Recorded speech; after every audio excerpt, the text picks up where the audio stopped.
Friends, आप सभी का स्वागत है आपके अपने YouTube channel maths for academy में। आज हम आपके लिए लेके आए हैं एक बहुत ही इंपॉर्टेंट इन्फॉर्मेशन है। और जो ये वीडियो हम बना रहे हैं ये हमारे कुछ शिक्षक साथी हैं, यानी कि जो टीचर्स हैं, उनके रिकमेंडेशन पे हम ये वीडियो आपके लिए लेके आ रहे हैं। इसमें बच्चों के लिए बहुत इंपॉर्टेंट इन्फॉर्मेशन है कि वो किस तरीके से क्या क्या चीज़ कर सकते हैं, क्या क्या प्रॉब्लम्स हैं। तो उन बच्चों की कुछ प्रॉब्लम्स हैं, तो उन प्रॉब्लम्स को यहाँ पर हम शेयर कर रहे हैं कि वो उन प्रॉब्लम्स को किस तरीके से दूर कर सकते हैं, जिससे आपका भी काम इजी हो जाएगा और टीचर का भी काम इजी हो जाएगा। और कुछ बच्चे जो है गलतियाँ कर रहे हैं, तो वो गलतियाँ क्या क्या हैं, तो उन गलतियों के बारे में मैं आपको बताऊँगा कि वो गलतियाँ बच्चे ना करें। तो वो गलतियाँ कौन सी हैं और वो मिस्टेक्स कौन कौन सी हैं जो बच्चे कर रहे हैं, तो वो ना करेंगे आगे इस वीडियो को देखने के बाद में। तो मैं बिल्कुल पूरा सॉल्यूशन भी आपको बताऊंगा कि किस तरीके से आपको क्या करना चाहिए। तो चलिए हम यहाँ पर सबसे पहला पॉइंट है, हमारे शिक्षक साथियों ने हमें ये पॉइंट्स प्रोवाइड किए हैं कि इन पॉइंट्स पे आप ये वीडियो बनाइए। तो चलिए, पहला पॉइंट है वर्कशीट काले साफ हो, यानी कि सभी बच्चे अपनी वर्कशीट जो आपने लिखा है कॉपी के अंदर उसको साफ यानी कि फोटो उसकी खींचे।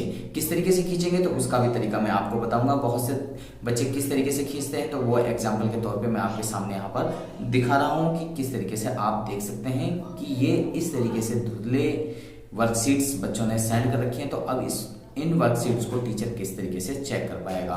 तो इनमें काफ़ी टीचर्स को प्रॉब्लम हो रही है, तो इसलिए सभी बच्चे साफ फोटो खींचें और उनको तभी भेजें, पहले चेक कर लें।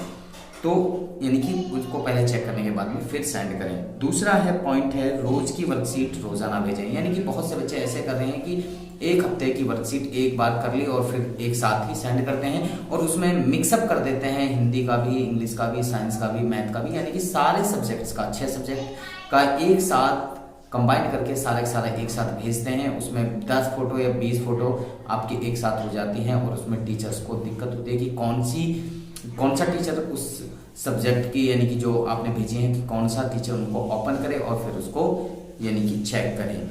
तो वहाँ पर टीचर्स को भी प्रॉब्लम हो रही है। तो इसलिए सभी बच्चे किस तरीके से करेंगे चेक, यानी कि सेंड करेंगे, तो मैं आपको यहाँ पर बता देता हूँ। सबसे पहले जैसे आप अगर यहाँ एक सब्जेक्ट की आपने की, पहले साइंस का अगर आपने कर लिया, साइंस की जितनी भी वर्कशीट बनी आपकी, जितने पेज आपके बने, उनका फोटो आपने पिक कर लिया, तो उनको फोटो खींच लिया। उसके बाद में आपने उन फोटो को सेंड करना है, यानी कि साफ फोटो खींचना है। किस तरीके से खींचना तो मैं आपको बताऊंगा अभी आगे इस वीडियो में आगे। तो यानी कि किस तरीके से आप फोटो खींचेंगे, फोटो खींचने के बाद में आप उसको जब सेंड करेंगे तो उसके साथ में आपको कुछ चीजें लिखनी है। वो चीजें आप क्या मिस्टेक करते हो, क्या भूल जाते हो, तो वो चीजें आप सबसे पहले अपना नाम लिखेंगे, फिर उसके साथ में अपना रोल नंबर लिखेंगे, फिर उसके बाद में सब्जेक्ट लिखेंगे और वर्कशीट नंबर लिखेंगे कि आपने कौन सी वर्कशीट सेंड की है। तो ये चीजें आपको लिखनी है उस वर्कशीट के साथ में। अगर एक फोटो है तो एक में, 2 फोटो है तो 2 में, और आपको जो अपनी कॉपी है उसके अंदर भी आप अगर लिख दें तो ज़्यादा बेस्ट रहेगा कि आपका नाम ये है, रोल नंबर ये है और आपने इस सब्जेक्ट का ये काम किया है, ताकि टीचर को इजीली समझ में आ जाए। क्योंकि अगर आप फोटो के बाहर लिख देंगे तो टीचर को समझ में आ जाएगी कि मैथ का काम है। तो इसी तरीके से दूसरे सब्जेक्ट का जब आप भेज रहे हैं तो दूसरे सब्जेक्ट का फोटो खींचें, उसके साथ में फिर उनको सेलेक्ट करें और फिर उनको सेंड करें। तो इस तरीके से आप उनको इजीली कर सकते हैं। और वहां पर दूसरी वर्कशीट पे अगर आप सेंड कर रहे हैं तो उसके साथ में भी आप वही लिखेंगे जो आपने यानी कि साइंस की वर्कशीट में लिखा था। तो वहां पर भी आप यहाँ यानी कि अपना नाम, रोल नंबर, सब्जेक्ट और वर्कशीट नंबर आप वहां पर डालें, ताकि आपको कोई भी प्रॉब्लम ना हो। तो ये चीजें आप जरूर उसके अंदर ऐड करें। अगर वर्कशीट को करने में कोई भी समस्या किसी बच्चे को आ रही है तो सबसे पहले आप अपने सब्जेक्ट टीचर से कंसल्ट करें। अगर आपको कोई भी समस्या आ रही है वर्कशीट को करने में तो आप अपने टीचर से संपर्क करें, सब्जेक्ट टीचर से, कि सर मुझे ये प्रॉब्लम है, ये सवाल समझ में नहीं आ रहा। अब जैसे मैथ्स की बात करते हैं तो मैथ्स में बहुत से बच्चे कह रहे थे कि सर मुझे प्रॉब्लम आ रही है, तो ये प्रॉब्लम्स आ रही हैं, ये क्वेश्चन समझ में नहीं आ रहा। तो इसलिए अब हम उनकी वीडियोस ऑलरेडी अपने चैनल पर बना रहे हैं। तो जो बच्चे मैथ्स से संबंधित यानी कि 6ठी से 10वीं तक की जो मैथ्स की प्रॉब्लम थी वो हमने ऑलरेडी सॉल्व कर दी है। और 9th और 10th की हम इंग्लिश और हिंदी मीडियम में भी आप लोगों के लिए वीडियो अपलोड कर रहे हैं, प्रोवाइड कर रहे हैं दोनों मीडियम में। तो आप बच्चे उनको बिल्कुल अवश्य देखें जो बच्चे जिस मीडियम में हैं। आगे बात आता है अपनी कॉपी में सब्जेक्ट वाइज सभी वर्कशीट का होमवर्क पूरा करके रखें। मतलब यहाँ पर काफी बच्चों की मैंने अब कॉपियां देखी हैं कि वो बच्चे क्या कर रहे हैं, एक ही कॉपी के अंदर उसी में हिंदी का, उसी में इंग्लिश का, उसी में मैथ का, उसी में साइंस का और उसी में यानी कि अदर सब्जेक्ट का भी उसी के अंदर कर रहे हैं, एक ही कॉपी के अंदर। जबकि आप जब स्कूल में पढ़ने जाते थे तो तब भी आप क्या करते थे कि सब्जेक्ट वाइज अलग कॉपी बनाते थे। तो अब भी वही करना है जो आप जब स्कूल टाइम में करते थे, वो टाइम भी अभी आपने वही करना है जो स्कूल टाइम में आप कर रहे थे। तो यानी कि आपको हर सब्जेक्ट की कॉपी अलग बनानी है और सब्जेक्ट में जिस सब्जेक्ट की आप बना रहे हैं, अगर मैथ की आप बना रहे हैं तो पहली वर्कशीट नंबर उसका सॉल्यूशन, फिर दूसरी वर्कशीट नंबर, फिर उसका सॉल्यूशन। तो यानी कि इस तरीके से जितनी भी वर्कशीट आ रही है सभी वर्कशीट का सॉल्यूशन उस हिसाब से आप करें। यानी कि उसके साथ में यानी कि एक ही कॉपी के अंदर एक ही सब्जेक्ट का काम होना चाहिए। 10 यानी कि 6 सब्जेक्ट हैं तो 6 सब्जेक्ट का काम एक ही कॉपी के अंदर नहीं होना चाहिए।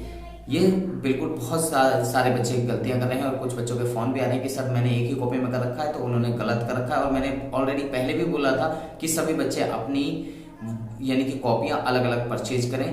तो 6 कॉपियां हैं तो 6 कॉपियों में अलग अलग आप करें। मैंने कहा था कि अगर आपके पास में पिछली कॉपियां बची हुई हैं तो उनमें भी आप कर सकते हैं, क्योंकि जब लॉकडाउन चल रहा था तो दुकानें नहीं खुल रही थी, काफी बच्चों के कमेंट्स आ रहे थे कि दुकानें नहीं खुल रही। तो मैंने तब भी आपको बताया था कि आप अपनी पुरानी कॉपियों में भी कर सकते हैं, लेकिन जिस सब्जेक्ट की आप कर रहे हैं तो उसी सब्जेक्ट का उसी के अंदर होना चाहिए, दूसरी कॉपी के अंदर दूसरे सब्जेक्ट का होना चाहिए। तो ये सबसे ज्यादा बच्चे गलतियां कर रहे हैं। अगला छठा पॉइंट है उदाहरण भी कॉपी के अंदर करें। यानी कि मैथ में मैं देख रहा हूँ कि मैं काफी बच्चों की कॉपियां चेक कर रहा हूँ, तो यहाँ पर मुझे दिक्कत आ रही है कि बच्चे जो है सिर्फ जो अभ्यास के प्रश्न आते हैं, ट्राई वाले जो क्वेश्चंस है, सिर्फ उन्हीं 2 क्वेश्चंस या 3 क्वेश्चंस आते हैं उन्हीं को सॉल्व करके यानी कि भेज देते हैं।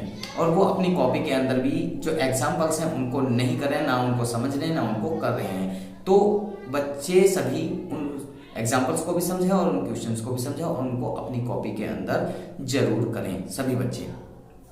आगे यहाँ पर अगर आपको कहीं जाना है, कहीं इमरजेंसी में जाना पड़ जाए या फिर आपकी तबीयत खराब हो जाए, बुखार हो जाए, कोई और भी प्रॉब्लम हो सकती है, तो बाई चांस में कोई भी अगर प्रॉब्लम है तो अपने जो आपका क्लास टीचर है यानी कि जो आपका कक्षा अध्यापक है तो उसको अवश्य बताएं, तो ताकि आपकी कोई भी प्रॉब्लम है वो बिल्कुल जेन्युइन प्रॉब्लम जो है वो आपकी सुनी जाएगी। आप अपने पेरेंट्स से बात करा दीजिए टीचर की कि हमारी जेन्युइन प्रॉब्लम ये है, तो बिल्कुल आपकी प्रॉब्लम का सॉल्यूशन भी होगा। अगर आपने तबीयत खराब होने के दौरान में वो वर्कशीट्स नहीं की हैं तो आप नेक्स्ट 2 डेज में 3 डेज में उन वर्कशीट को भी सॉल्व करके अपने टीचर्स को भेजें।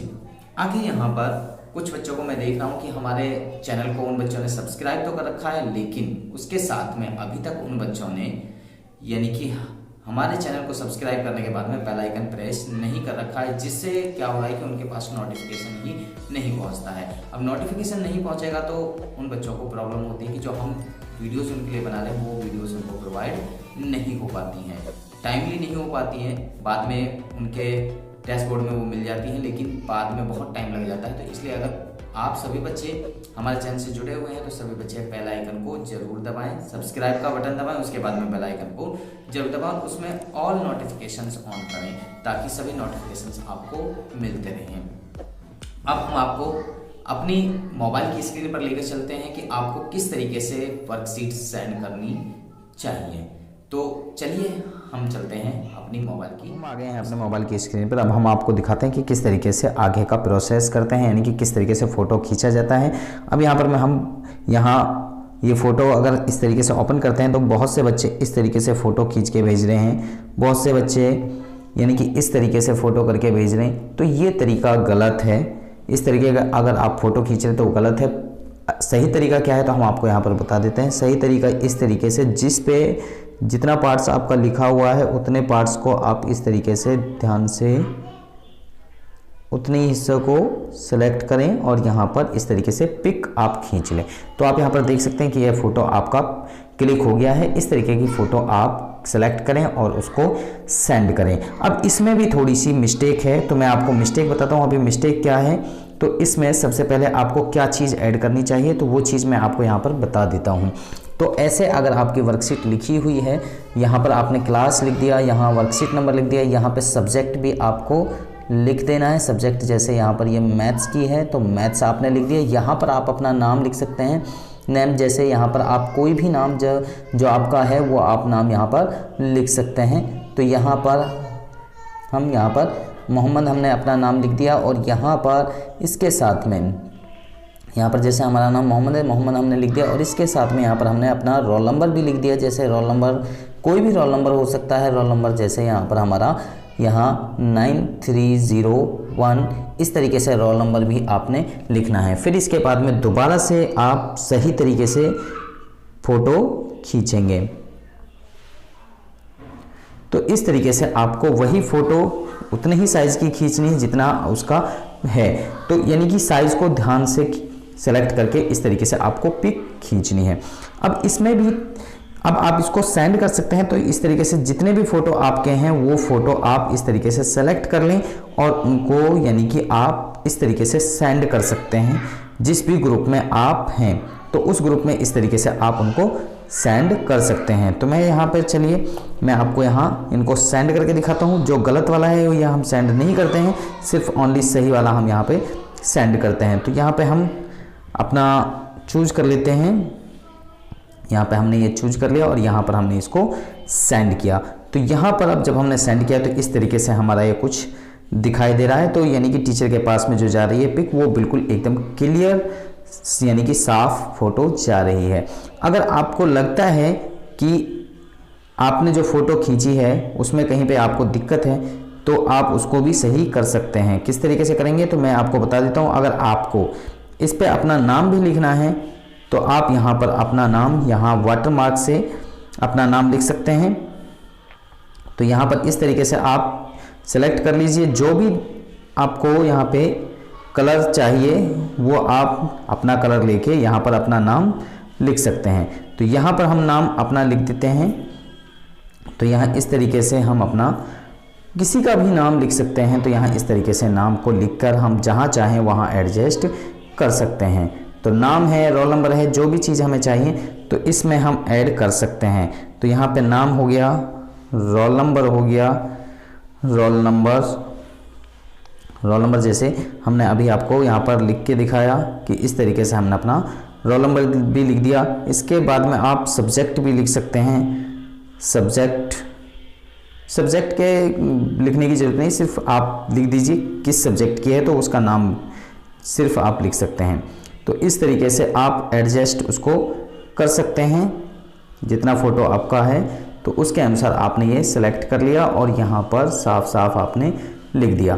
तो इस तरीके से यानी कि उससे दूसरी चीज़ें भी कवर ना हो, इस तरीके से आप अपना नाम लिखकर फिर उसको दोबारा से सेंड कर सकते हैं। मतलब सही तरीके से उसको सेलेक्ट करके आप उसको इस तरीके से सेंड कर सकते हैं। तो ये हमने यहाँ पर जैसे सेंड कर दिया। तो अब यहाँ पर जो पिक्चर जा रही है हमारी इस तरीके से जा रही है। तो उसमें किसी भी टीचर को कोई डाउट नहीं होगा। तो यहाँ पे तो आपने ये पिक्चर भेज दी है, लेकिन अब यहाँ जब हमने पिक्चर भेज दी तो इसके साथ में आपने यहाँ पर भी लिख देना है। या फिर आप ऐसे कर सकते हो कि फ़ोटो आपने सेलेक्ट की और इसके साथ में यहाँ पर आप अपना नाम या इस तरीके से भी नहीं तो यहाँ आप अपना नाम यहाँ और यहाँ पर आप अपना रोल नंबर यहाँ पर ये इस तरीके से आप लिख सकते हो। सब्जेक्ट यानी कि आपका हो गया मैथ्स। वर्कशीट नंबर यहाँ पर कौन सी थी हमारी, जैसे 16 वर्कशीट नंबर है, ये 6 है वर्कशीट नंबर, तो 6 यहाँ पर हमारी वर्कशीट नंबर 6। तो ये हमने लिख दिया, तो ये हमारा सेंड हो गया। तो इस तरीके से जो भी प्रोसेस है इस तरीके से हम इजीली कर सकते हैं। तो मुझे लगता है कि अब सभी बच्चों को समझ में आ गई होगी। तो ये प्रॉब्लम सभी बच्चों के साथ में है और सभी टीचर्स को भी ये प्रॉब्लम सता रही है। तो इस तरीके से आप बच्चे अगर लिख देंगे तो टीचर को इजीली समझ में आ जाएगी। तो मुझे लगता है कि ये वीडियो सभी बच्चों को समझ में आ गया है। अगर आपको समझ में आ गया तो आप हमारी वीडियो को लाइक करें, शेयर करें, कमेंट करें। इसके साथ में अगर आप अभी तक हमारे चैनल पर नए हैं तो आप हमारे चैनल को सब्सक्राइब कीजिए और इसके साथ बेल आइकन को जरूर प्रेस करें ताकि आपको आने वाली हर वीडियो का अपडेशन साथ साथ में मिलता रहे।